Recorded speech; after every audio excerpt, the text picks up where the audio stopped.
Alléluia.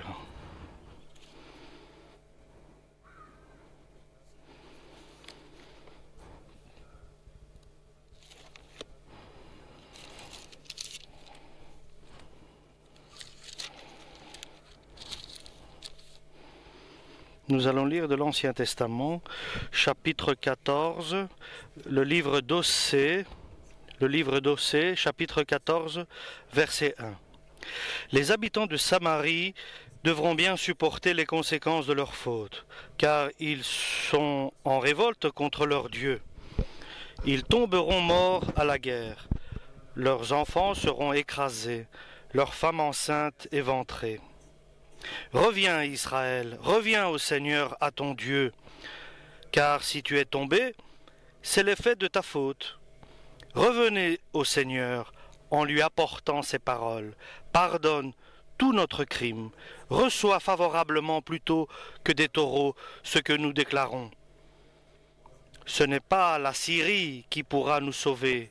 Nous ne monterons plus sur des chevaux de guerre. Nos idoles sont seulement des objets fabriqués.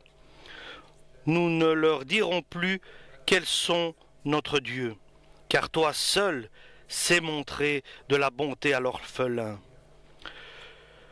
Je guérirai Israël de son infidélité, dit le Seigneur. Je n'aurai pas à me forcer pour lui montrer mon amour, car je ne lui en veux plus. Je serai pour lui comme une rosée bienfaisante, alors il fleurira comme un lys. Il s'enracinera comme les arbres du Liban, il deviendra florissant, beau comme un olivier, et répandra le parfum des forêts du Liban.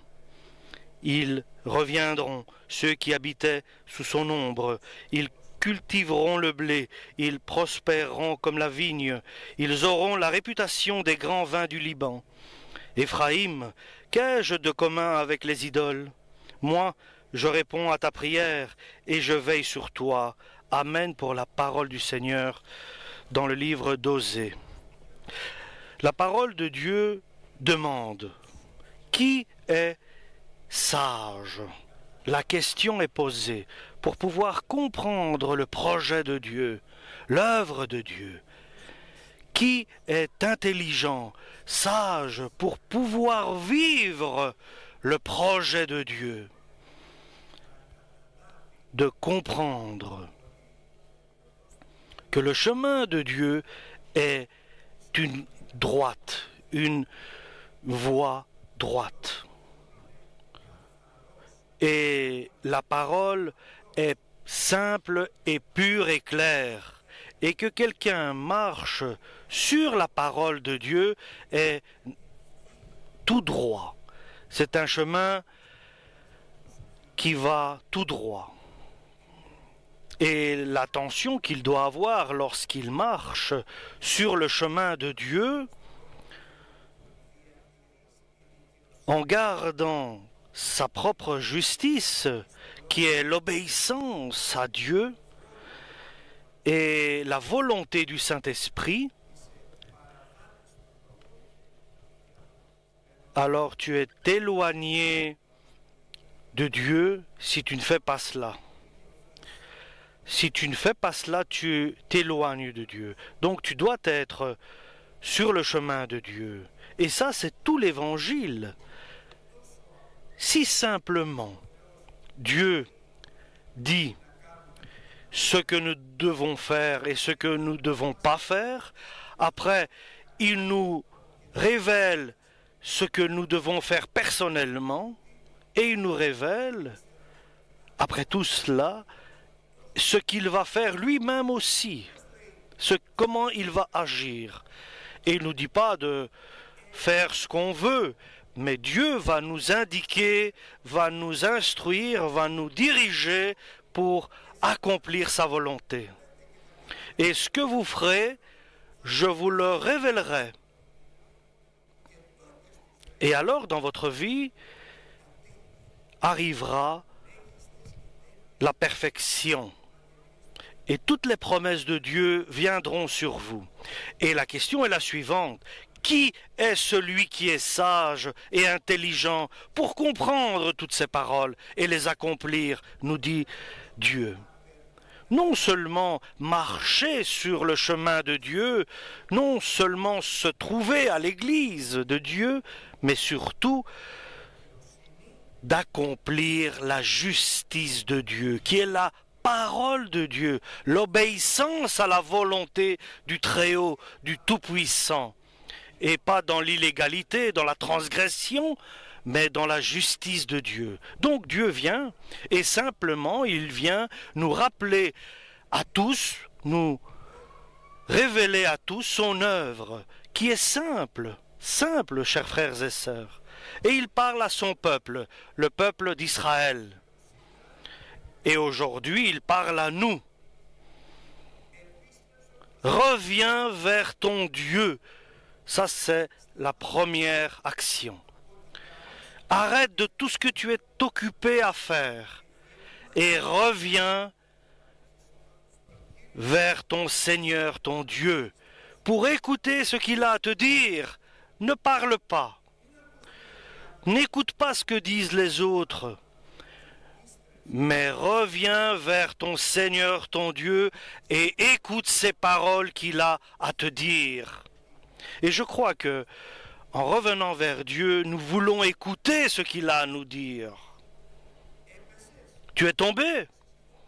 Tu es tombé parce que tu n'as pas fait attention, tu n'as pas été prudent. Et les choses peuvent reprendre en mieux. Prenez des paroles et revenez vers votre Dieu.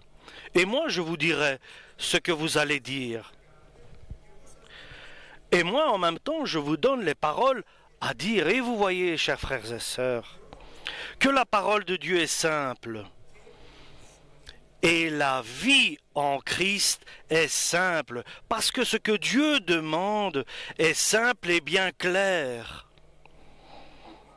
La première chose que vous allez dire, c'est « Pardonne-nous, enlève le péché et les mauvaises actions que nous avons accomplies, pardonne-les. » Nous demandons la bienveillance de Dieu, la bonté de Dieu, la pitié de Dieu. Nous avons besoin de sa bonté, de sa bienveillance. Sois bienveillant envers nous. Pardonne-nous. Tu es bon, tu pardonnes, tu es patient.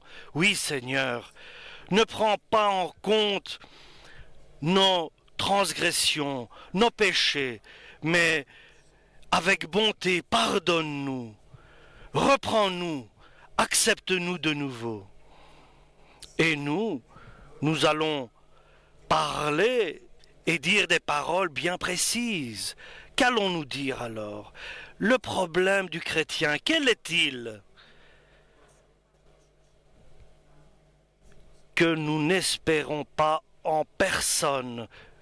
Celui qui espère en une personne de chair, il est maudit, nous dit la parole. Nous devons espérer seulement et seulement à toi, Dieu tout-puissant, créateur de tout bien. Alléluia. Pour qu'il puisse nous aider et retire de ton esprit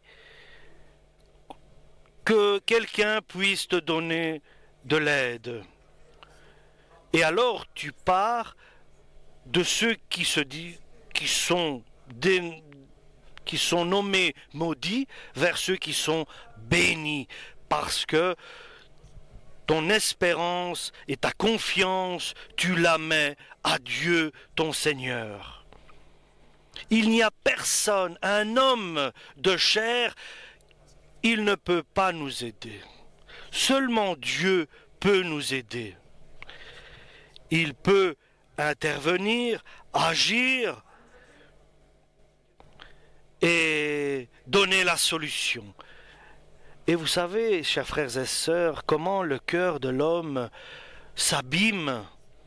Au lieu d'espérer seulement en notre Seigneur, nous espérons en des personnes d'autres que Dieu. Et comment notre cœur se trompe. Nous remercions tous les hommes que Dieu met à son service pour nous aider, mais seulement nous savons que l'aide nous vient seulement de Dieu et personne n'est digne de donner une solution que Dieu. Et cela est très important de le savoir pour que nous puissions toujours tourner notre attente de la part de Dieu, d'attendre que Dieu est prêt pour nous aider. Il est le seul qui connaît notre cœur. Et si nous nous égarons de cette pensée et nous marchons sur la parole de Dieu et nous nous égarons, alors vient la chute. Mais si nous insistons et nous forçons notre cœur à accepter que seulement Dieu est notre sauveur et notre espérance, alors Dieu ouvrira notre chemin et nous guidera avec assurance. Que ce soit quelqu'un que tu connais, que ce soit quelqu'un qui soit très proche de toi, ni un ancien de l'Église. Seulement Jésus-Christ est le seul qui peut nous aider. Alléluia. C'est si simple, chers frères et sœurs. Donne ta confiance totale à Dieu seulement et c'est tout. Notre espérance doit être ferme au nom de Dieu Tout-Puissant. Béni soit-il éternellement. Parce que celui qui espère en lui sera pas déçu. Et notre prière est la suivante. Nous n'allons plus monter sur des chevaux de guerre. Nous n'allons plus utiliser nos forces, nos capacités. Nous n'allons plus espérer en notre capacité, en notre possibilité. Et en sachant cela, que tout nous est donné par Dieu, et Dieu peut le reprendre. Au lieu de glorifier celui qui donne, nous glorifions ses cadeaux, ses donations. Nous devons glorifier celui qui nous a donné ces choses-là, car il est le maître de tout. Et nous n'avons pas confiance en ce que nous avons comme bien, comme richesse, ou comme possibilité, ou comme muscle, ou comme force. Notre espérance est seulement Jésus-Christ. Alléluia.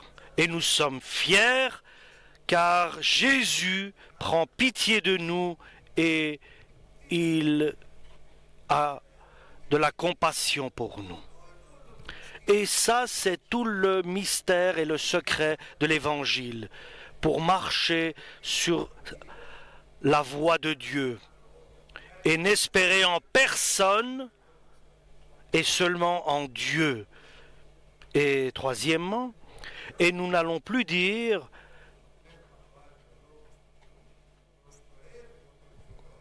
que nous dirons plus aux objets fabriqués de nos mains, tu es notre Dieu. Aux objets que nous avons construits, que nous avons fabriqués, nous leur donnerons plus de nom de Dieu. Trois choses. Et les trois, notre espérance, c'est Dieu. D'abord, personne, nous devons avoir confiance en un être humain. Deuxième, en nos biens et notre richesse. Et troisièmement, nous ne devons pas dire Dieu à ce qui a été fabriqué par nos mains. Parce que nous devenons des idolâtres sinon.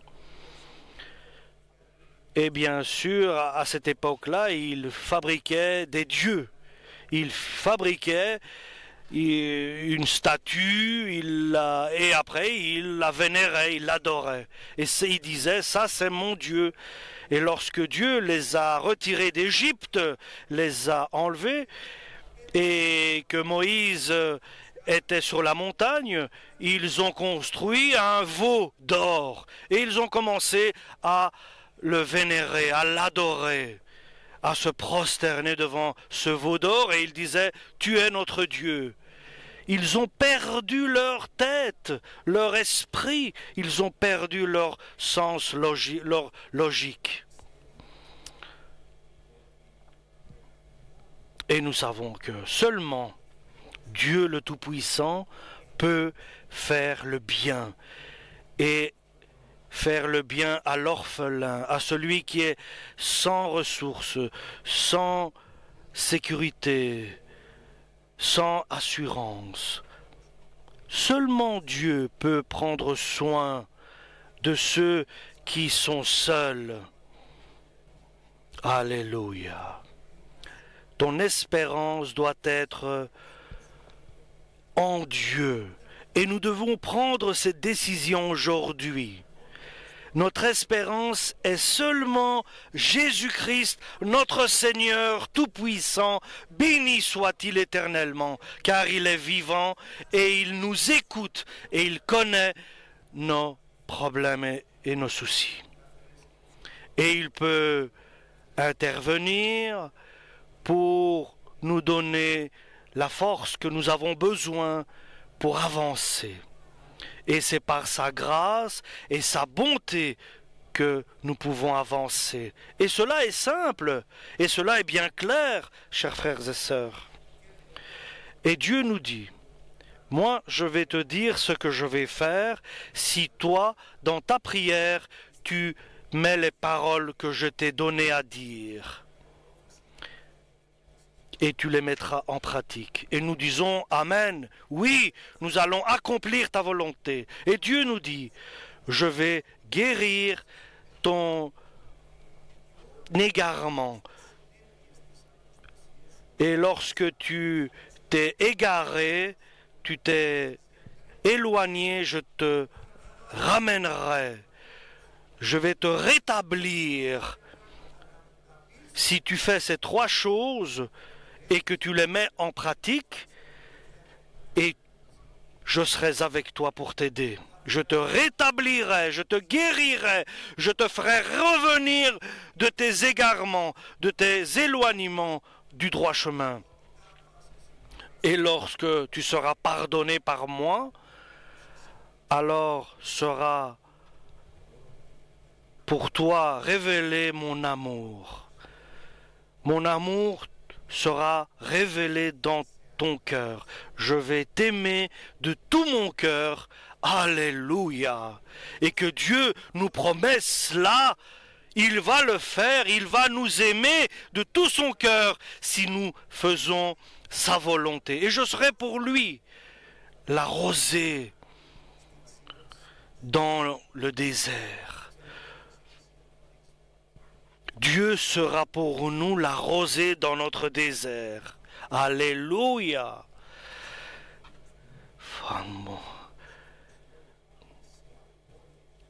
Nous sommes dans le désert, là où tu es dans la sécheresse, je serai pour toi la rosée. Je serai pour toi la rosée et dans ta sécheresse. Je serai pour toi comme ta beauté, je serai pour toi ta décoration, je serai pour toi une fleur, je te ferai comme la fleur des champs. Tu seras décoré par moi. Et tu auras mon parfum. Et je vais étendre tes racines comme l'arbre du Liban. Et tes racines iront très loin dans la terre, dans le sol, et tu seras fort. Et nous savons qu'un arbre qui n'a pas de racines, lorsque le vent souffle, il peut tomber. Mais toi, tu auras des racines profondes, comme le cèdre du Liban. Et tu seras planté sur de la roche. Et tu seras béni de tout l'étendue de Dieu. Je vais étendre ma gloire sur toi, ma grâce sera sur toi, ma bénédiction sera avec toi, en toi. Alléluia. Et ta gloire sera comme l'arbre, l'olivier. Tu seras glorieux, nous dit la parole de Dieu. Ceux que j'ai connus d'avance, je les ai préparés, je les ai appelés, je les ai justifiés et je les ai donné la gloire. Tu seras, et là je vais vous dire, chers frères et sœurs, la femme est la gloire de l'homme. La gloire de Jésus et son Église, nous serons sa gloire. Alléluia. Parce que tu as entendu avec attention la parole de Dieu et tu as pris la décision de l'accomplir.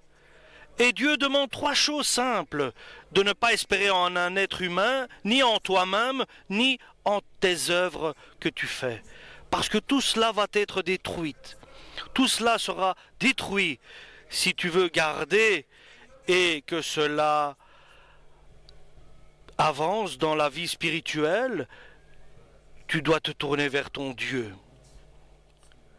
Et aujourd'hui, nous qui avons accepté cela, nous allons venir et nous mettre sous son ombre. Et celui qui demeure sous l'ombre du Tout-Puissant, il sera en paix.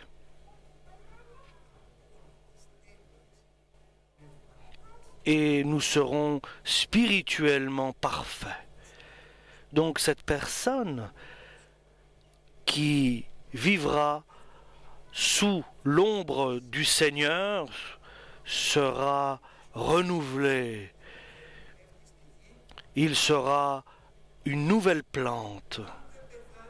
Si nous ne mourrons pas, nous n'allons pas ressusciter. Nous devons mourir pour le monde, pour ce système actuel. Pour le monde, nous devons être morts.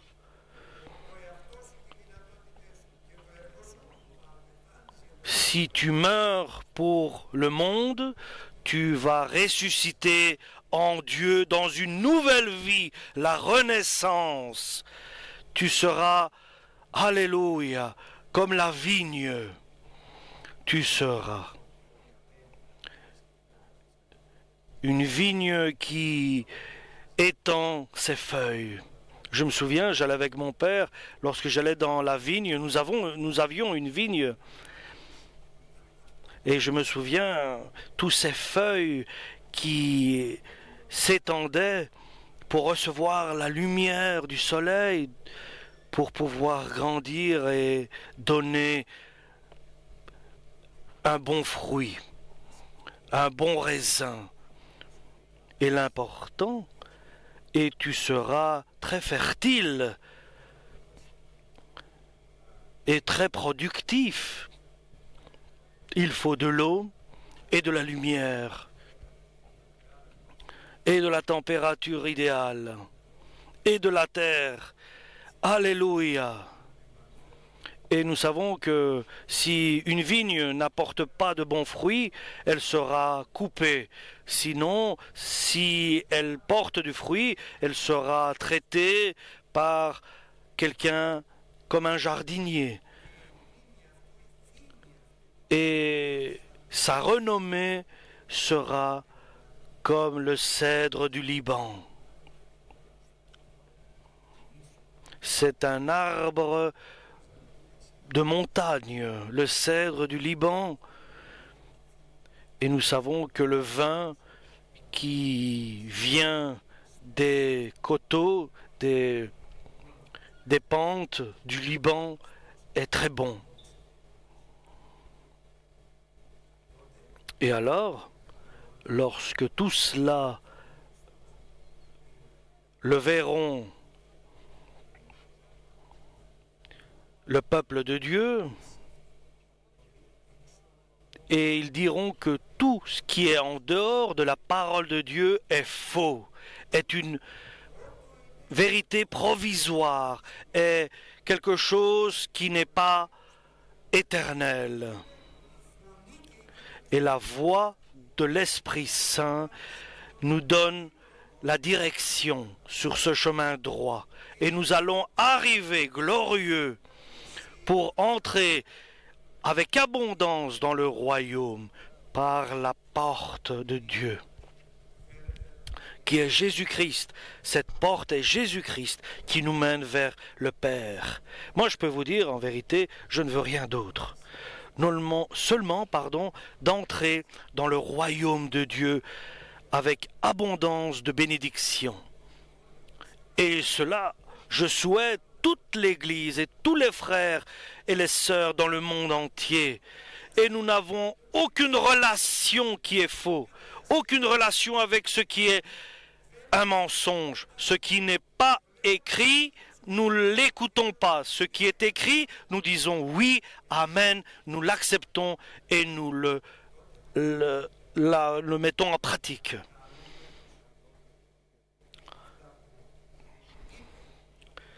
Et parce que nous avons entendu et ce que nous avons vu, moi, dit Dieu, j'ai vu, j'ai entendu. Maintenant, je vais te protéger, je vais t'attendre pour que je puisse te bénir. Je vais patienter chaque seconde de ta vie pour ouvrir le ciel et te bénir de bénédictions. Et je te donnerai une bénédiction céleste. J'ouvrirai les trésors cachés qui étaient depuis des siècles pour toi. J'attendrai pour te bénir. Moi, je serai pour toi comme un arbre, et tu seras sous mon ombre. Et moi, je te donnerai de la fertilité. Tu seras utile, et par tes œuvres, Dieu sera béni, sera glorifié. Que désire Dieu de notre part? Seulement que nous espérions en loup. Béni est celui qui espère en Dieu et seulement en son Dieu. Et il abolit toute possibilité humaine. Il enlève toute possibilité de l'homme et il enlève toute vanité de l'homme dans ses œuvres. Et il espère seulement en Dieu. Et Dieu mettra dans notre bouche ses paroles, notre cœur sera rempli de son amour, et notre œuvre sera son œuvre. Et notre vie sera dans la vie de Dieu, dans la bénédiction, dans la gloire de Dieu. Alléluia! Gloire au Seigneur.